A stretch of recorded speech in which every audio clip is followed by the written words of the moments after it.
Kind of that the number, or not the number of Yiddish speakers, but how they're all essentially interconnected in one way or another.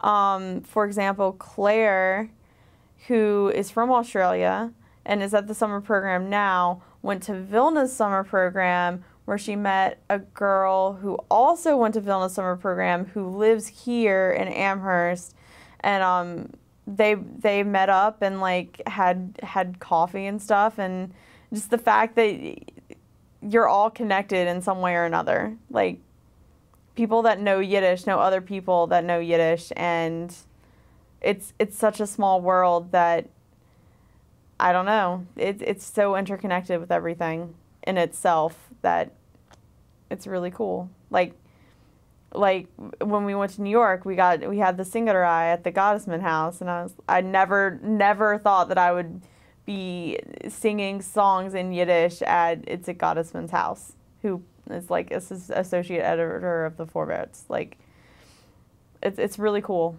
It's really good opportunities and really small and really, but the people that are in it are so passionate, which is also refreshing.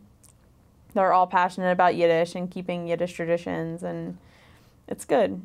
It's a good little world to be in.